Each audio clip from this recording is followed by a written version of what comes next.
Hello everyone, and welcome to the Hugh Lane Gallery series of online talks.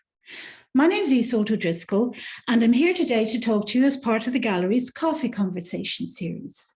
We're going to look at this painting called Christ and the Soldier by the French artist Georges Rouault.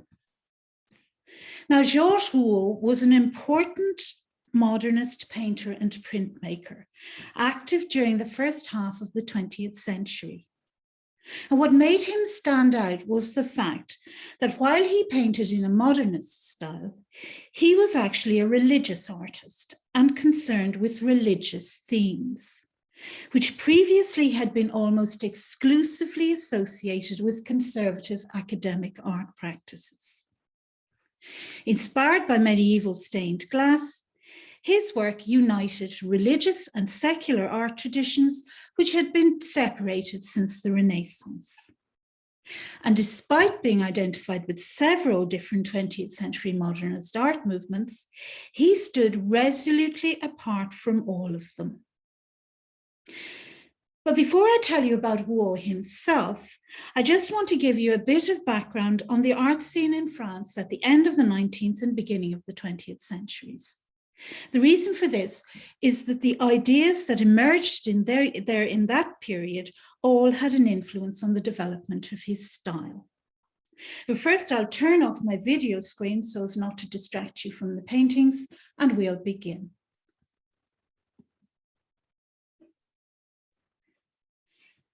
So, by the end of the 19th century, France was recognized as being at the center of the art world, at the cutting edge of new ideas.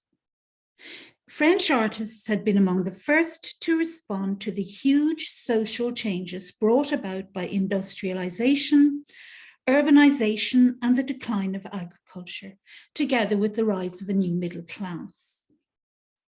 For example, Gustave Courbet, whose Stonebreakers you can see here on top, rejected the idealizing tendencies of academic art and developed a realist style of painting, which he used to represent the unadorned reality of life in 19th century rural France. And a little later on, Impressionist painters like Monet were inspired by new scientific ideas and the spread of photography. They explored the optical effects of color and light in paintings like Impressionist Sunrise, which you can see below. But not everyone unthinkingly embraced these advancements, however.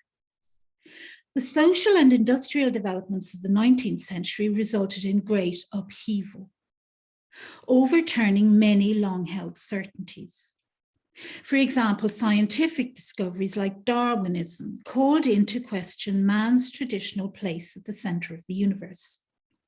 And this produced a sense of uneasiness for some. Artists responded to this as well, using their art to fill what they saw as a spiritual vacuum brought about by the excessive rationalism and utilitarianism of the day. Symbolist painters like Gustave Moreau produced deliberately enigmatic works containing layers of hidden meanings, which were intended to be responded to instinctively rather than by way of reason. For example, Moreau's Apparition, which you can see here, depicts the head of John the Baptist floating above the dancer Salome. Now, it's unclear exactly what it's supposed to mean, but it suggests mystery and visions and hidden significance. And it's very different to the scenes of modern life that artists like the Impressionists were producing at the time. Now, many younger artists wanted to use their work to explore deeper internal emotions and fundamental ideas, and they went in search of ways to do so. They investigated new techniques and subject matter that went beyond Impressionism's concern with conventional modern life. One of these artists was Vincent van Gogh. He explored color as a means of expressing his own, sometimes tumultuous emotions, He used heightened, often strident tones, and combined them with swirling, thick brushstrokes to convey an idea of energy and movement, and communicate a sense of his inner turmoil. For example, his painting here on top, called Wheatfield with Crows. Another pioneering artist was Paul Gauguin. He developed a radical new painting style derived largely from primitive folk art and medieval stained glass. It rejected conventional rules of perspective and modeling in favor of simplified forms and pattern effects, flat two-dimensional compositions, and bold non-natural colors. His vision after the sermon here on the bottom illustrates these ideas, with its flat, bright red background, distortions of scale, and Breton peasant women engaged in prayer. And at the same time, Paul Cézanne experimented with pure form and composition. He concentrated on the underlying structure of the objects that he painted, eventually producing work that was concerned chiefly with forms and completely divorced from any particular subject matter.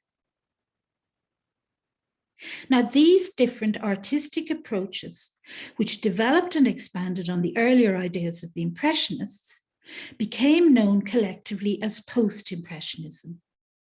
And this formed the artistic avant-garde in France in the late 19th century. In turn, post-Impressionism gave way to other art movements which emerged at the beginning of the 20th century, such as Cubism and Fauvism.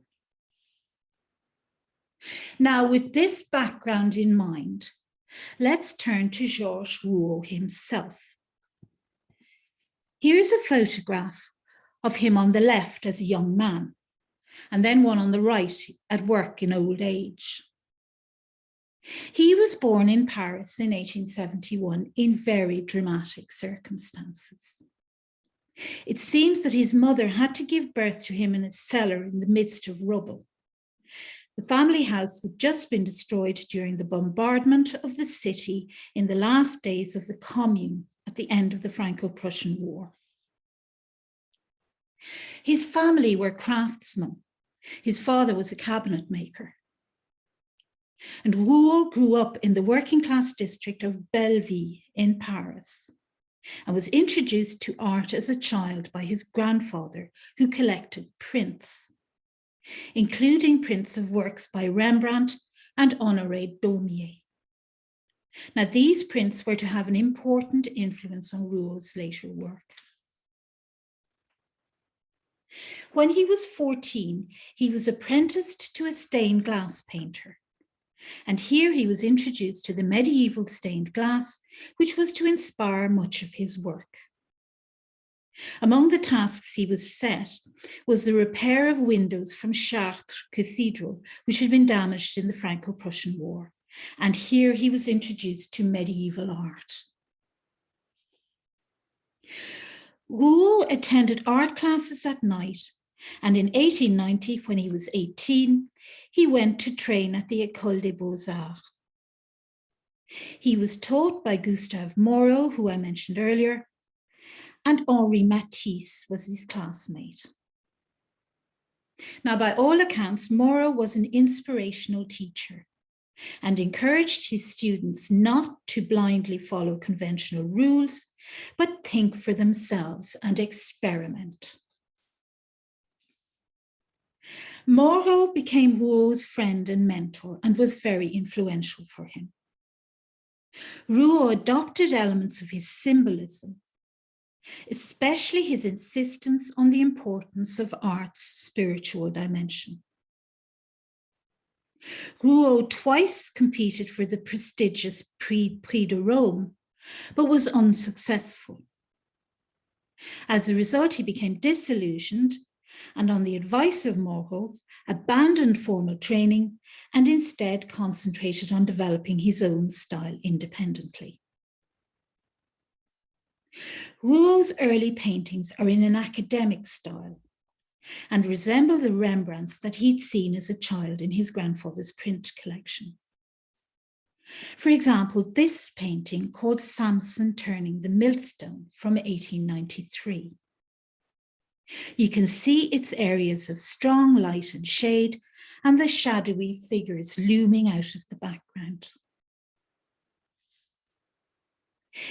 It's at around this time that Rouault discovered religion.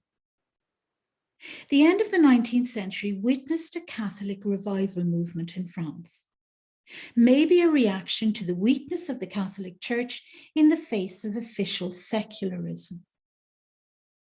Rouault responded to this revivalist movement, and in 1895, he formally converted to Catholicism.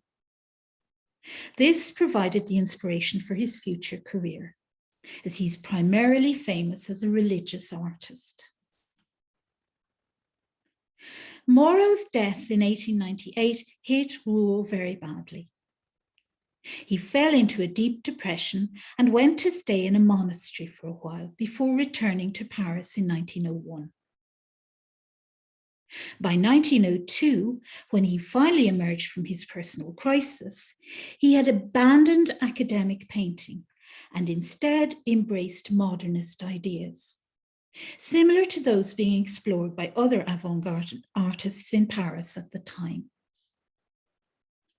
In the 1890s, Rouault had often visited the gallery of Ambroise Vollard, an important art dealer who championed the work of post-impressionist painters.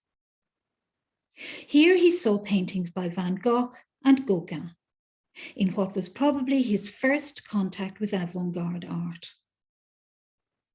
He had also remained friendly with Henri Matisse, his classmate at the École des Beaux-Arts, and the two entered into correspondence and swapped ideas about art.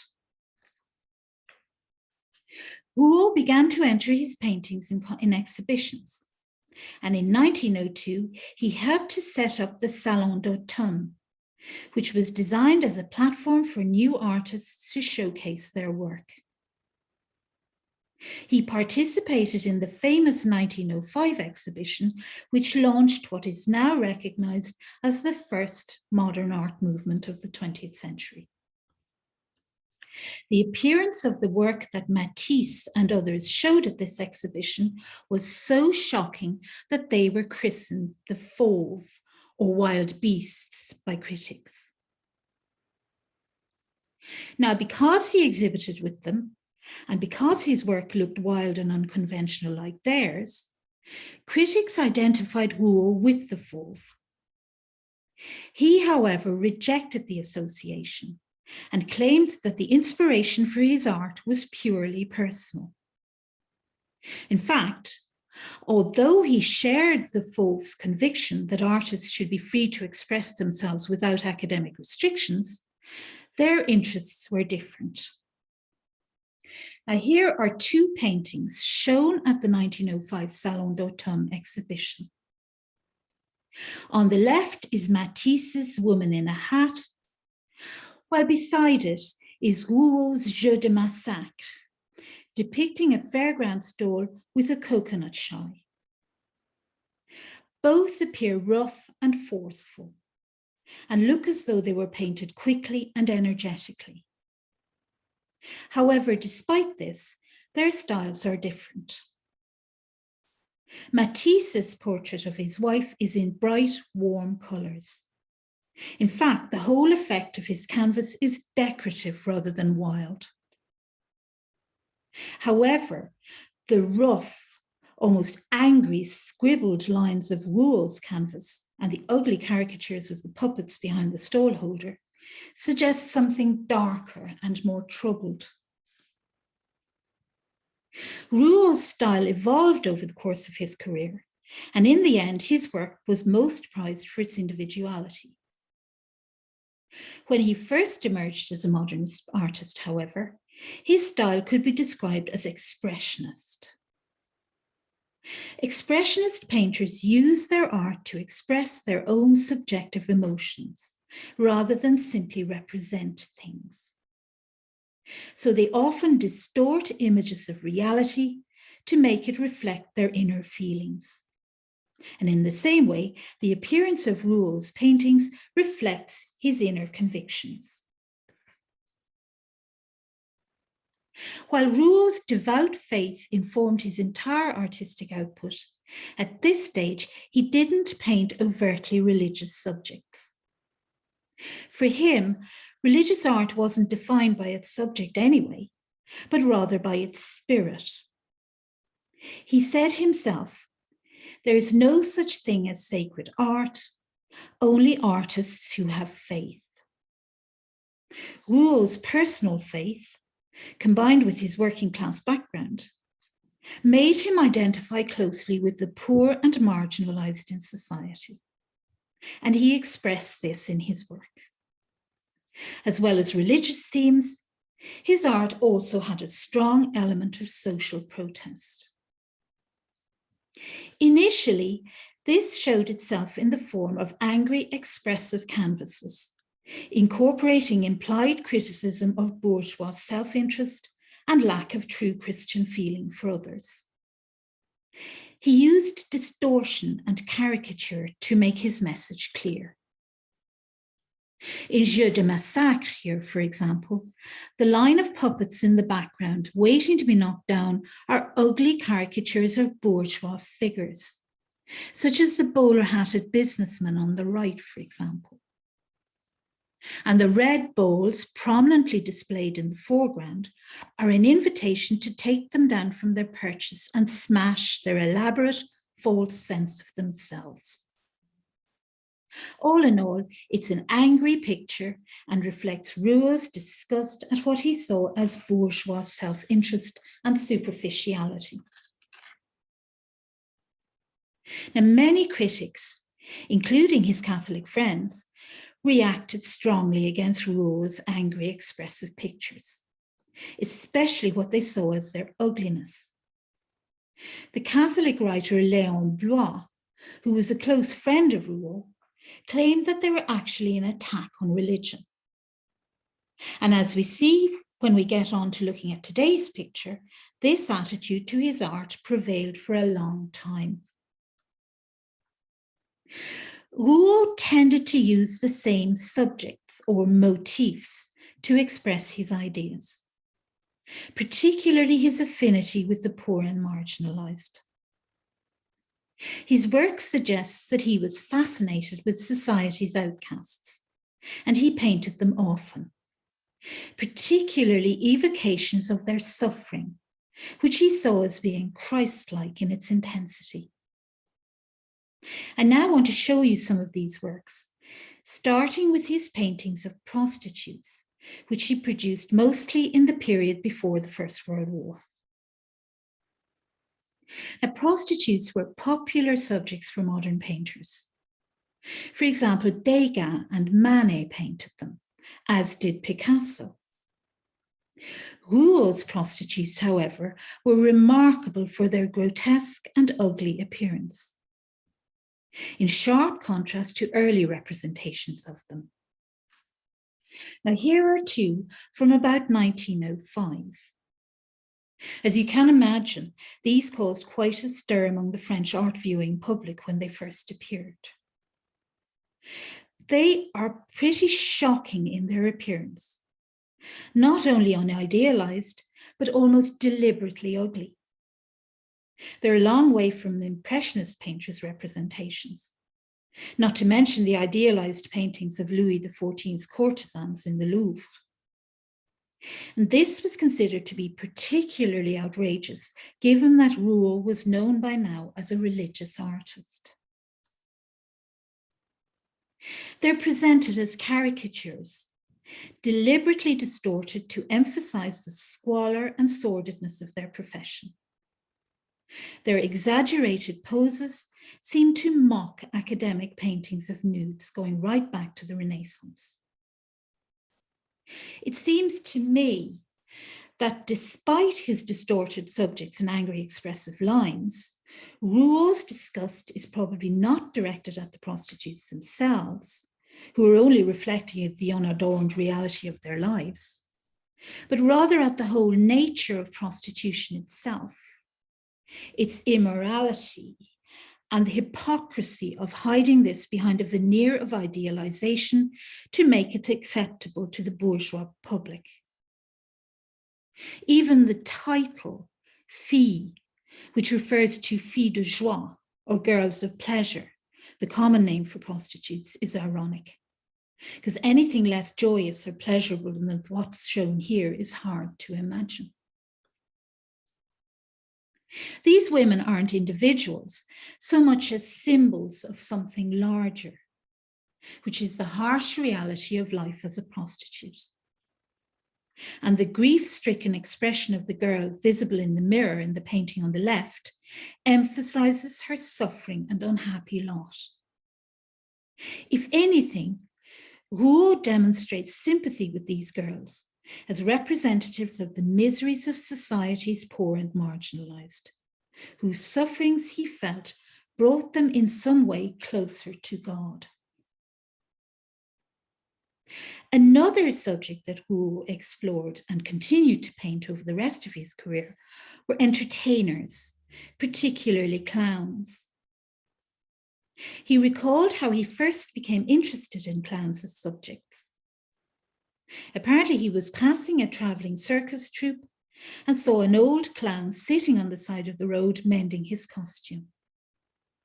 And he was struck by what he saw as the contrast between the bright, colourful, glittering costume and the reality of the sad old clown's existence. He saw the clown as a symbol of the difference between people's external masks and the reality of existence behind them. And he went on to explore these ideas in his paintings. Here's Rouault's work, Parade, or Parade. It shows 3 circus entertainers on stage banging a drum. Superficially, this represents a lively, even joyous occasion, a circus show. But the crowded jumble of figures piled onto the canvas, along with the performers' hooded expressions and the dark colour tones, suggests something gloomier, at odds with what a circus performance should be. Rouault seems to be pointing to the difference between surface appearance and the reality beneath, and uses the figure of the clown as a universal symbol of this.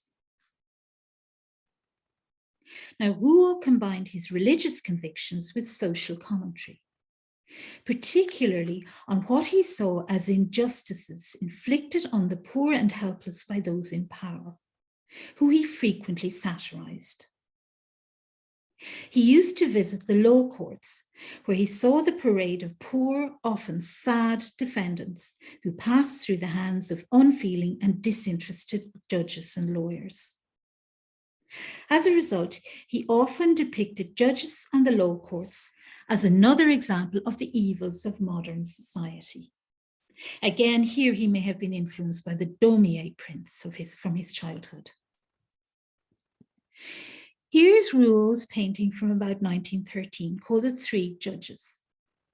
And beside it, one of Daumier's caricatures of the law courts called Les gens de justice, or the people of justice. As you can see, the judges are almost grotesque caricatures, well-fed and self-satisfied, bored and indifferent to the plight of those before them. The one on the right looks as if he might even be asleep. Like Daumier's Satire, Rouault's work seems to imply that the administration of justice in these circumstances is a travesty. The appearance of these works suggests Rouault's emotional response to his subject. The distorted lines and forceful brushstrokes, the caricatures representing uncaring authority, the gloomy dull tones, sometimes shot through with splashing angry red lines to suggest his disgust at injustice. These are all the hallmarks of expressionist art. Now, while its first modern representative painter was probably Van Gogh, Expressionism of this intensity was not especially popular in France. While the Fauve, for example, embraced heightened non-natural colour, they were primarily interested in its decorative qualities. Rouault's dark canvases and socially and religiously charged subjects remained more or less unique to him in France. His work does, however, have some parallels with that of German expressionist painters who came slightly after him. In fact, they were probably influenced by Rouault's work. As he gradually became known, Ambroise Vollard hung some of Rouault's paintings in his gallery. And here they were seen by German artists such as Max Beckmann, who were visiting the city. They went on to paint in the same way themselves, with heightened colours, exaggerated forms, and slashing, jagged lines to express subjective emotions. Now, here's an example of this by Max Beckmann from 1942, called Leave Taking. So, just as Rouault was introduced to post-impressionism through visiting Vollard's gallery in the 1890s, his own ideas were picked up by younger artists in the same way. Now, unusually for an artist who was at the forefront of avant-garde experimental art, Rouault was not in any way bohemian. He rarely visited cafes or met with other artists to discuss ideas. His correspondence with Matisse was an exception. Instead, he led a quiet life and associated with a small group of like-minded Catholics. He was appointed curator of the Gustave Moreau Gallery after Moreau's death, and this provided him with a modest income which enabled him to continue painting. In 1908, he married Marthe, sister of the painter Henri Lucidanet, and they went on to have 4 children. Rouault's artistic approach made his work unacceptable to some, particularly its turbulent appearance and sometimes aggressive ugliness, and his insistence on painting prostitutes and other disreputable figures. As a result, initially it was either disparaged or ignored, and he sold few paintings. His family struggled to make ends meet and eventually had to move out of Paris to Versailles, where they lived in what were they described as squalid and rat-infested conditions for a while.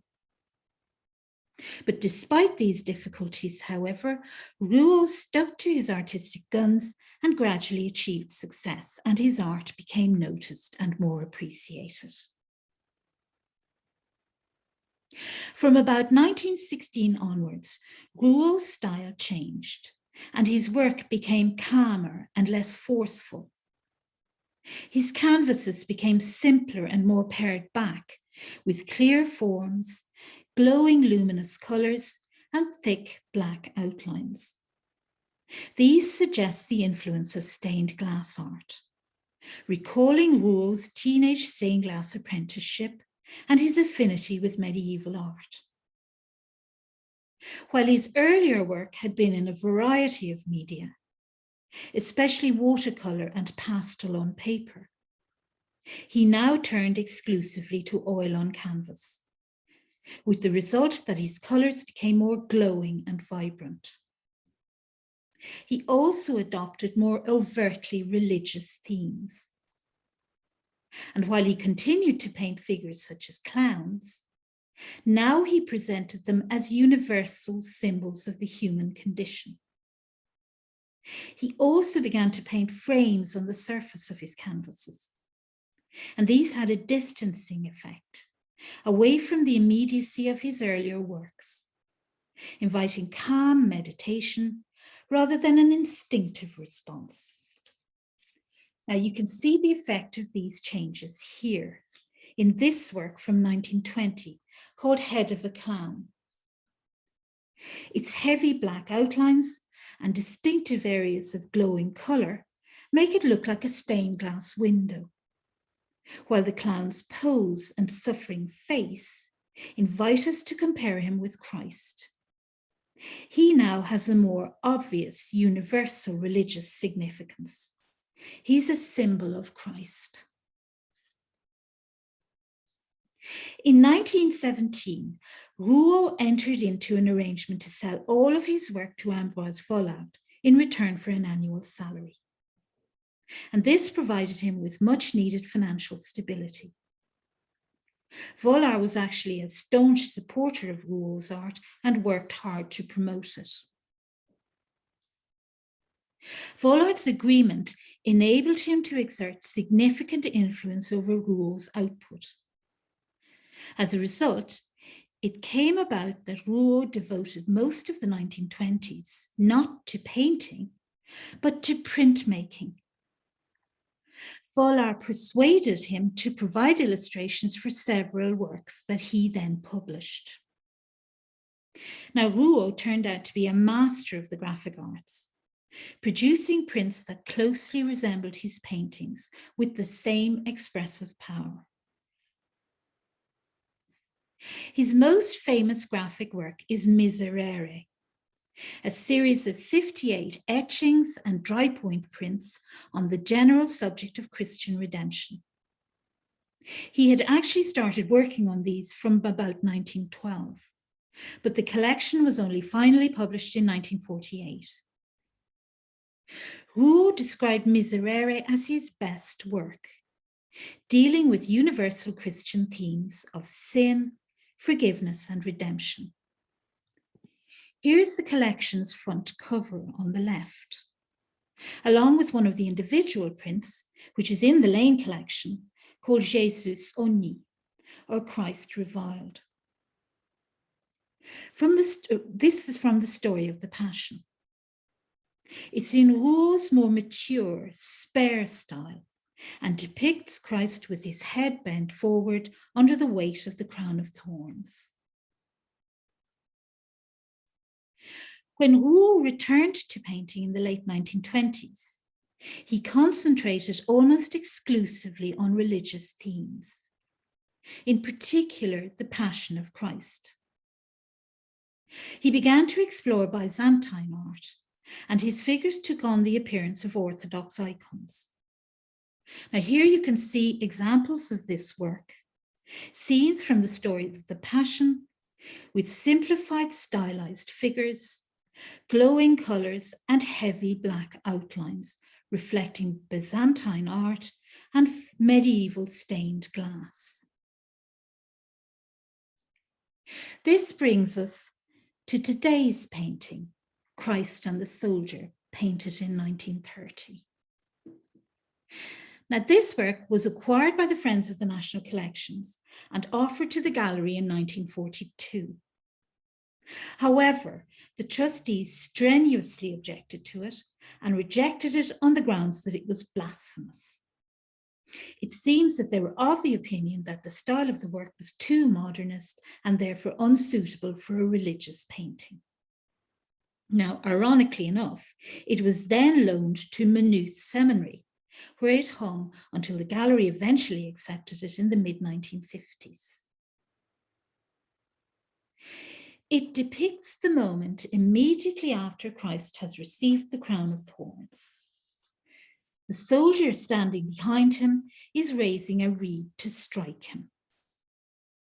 A group of people are looking in at the scene from a window on the right, bearing witness to the event. You can see that it's been painted in the mature style that Rouault had adopted in the late 1920s, similar to the other two depictions of the Passion that I just showed you. This is an overtly religious painting. Its colors, deep blue and yellow, and Christ's red cloak, give it a glowing, almost jewel-like character. And at the same time, it has a rough, painterly appearance with thick, visible brushstrokes, evidencing Rouault's work on it and making it utterly different to the conservative religious paintings of the Western art tradition. The figure of Christ looks like an icon, referencing the Byzantine art that Rouault had become interested in. His face is dark and full of suffering, while the crown of thorns on his head glows yellow like fire. The figure's bodies and faces are built up of individual simplified blocks of colour, which are emphasised by their thick black outlines, making the work look like a medieval stained glass window. It's a very powerful and dramatic painting, full of Christian symbolism. More than a painting, it looks like a devotional image. It presents a vivid message of Christ's suffering for mankind, represented by the group of figures at the window on the right. As well as being a fine representative of Rouault's mature style of painting, it's also a statement of his Christian faith and belief in suffering and the powers of redemption. Now, despite Rouault's fame as a religious painter, his relationship with the church wasn't always easy. Many in the Catholic hierarchy distrusted his modernist credentials and disliked his work's rough, often ugly appearance, which they considered disrespectful. As a result, he only ever received one church commission, a set of windows for a church in Plateau d'Assy in the French Alps in the 1940s. Here's one of them. Its deep, glowing colours recall medieval stained glass. Now, despite his early lack of success, in time, Rouault's work became highly prized, and he was celebrated as a unique talent among modernist artists in France. His paintings were exhibited in France and abroad, especially in the United States. As a result, he became internationally famous. Vollard's death in 1939 released Rouault from his contract with him, although he was obliged to sue Vollard's heirs for the return of some of his paintings. He continued to paint right into his old age. His later work became much lighter and less dramatic in appearance. Instead of dark blues, he began to adopt warmer red and yellow tones, suggesting a more optimistic, happier outlook. Surprisingly for an artist who had painted figures for most of his career, he began to produce still life studies of flowers and biblical landscapes like this one, in warm colours, prominently featuring the sun, maybe as a symbol of the resurrection. Rouault died in 1958, aged 87, and was the first artist to receive a state funeral from the French government.